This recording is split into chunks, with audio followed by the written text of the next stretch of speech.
皆さんこんにちは、藤本穂迫です。今日はダブルスでよく使うドライブの中でも、種類が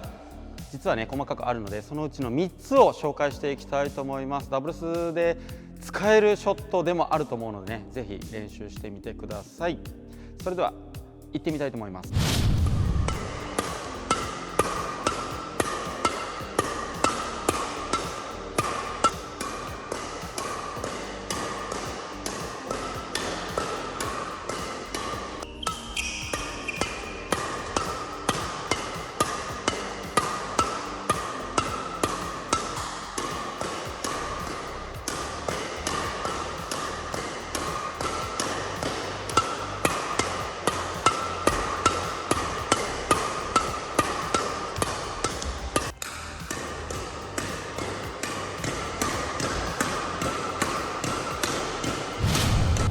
はい、今見ていただきましたショットなんですけど、それを一個一個解説していきたいと思います。でまず1つ目、ワイパードライブなんですけど、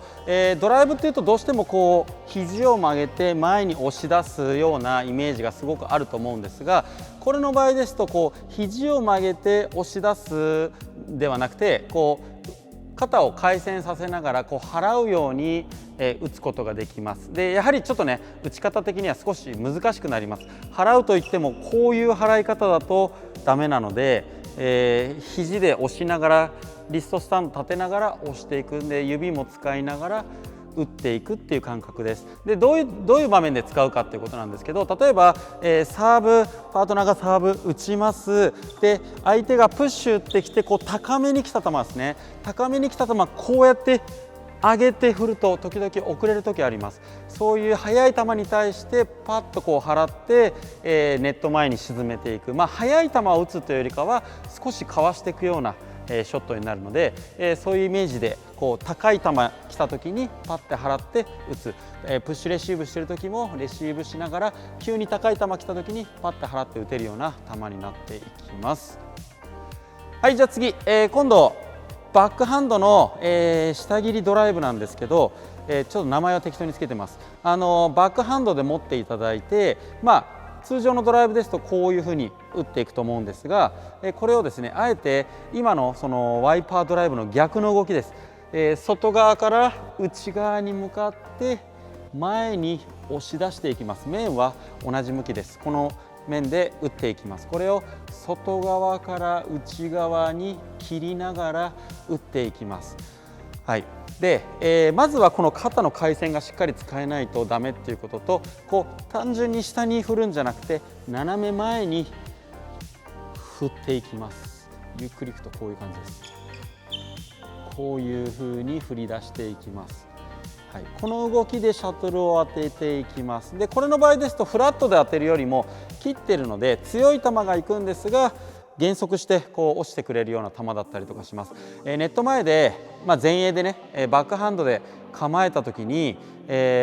こうパッてとっさに来た球をこうフォアだと打てない時もあると思います。その時はバックでこう切りながら打つ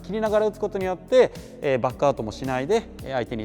のコートに沈めるように打つことができるっていうのが特徴なので、これちょっとワイパーかけるような動きもできるので、こうネット前でワイパーショットを打つ時にも使えますので、ぜひ、ちょっと覚えてみてください。で最後オーバーヘッドレシーブなんですけど、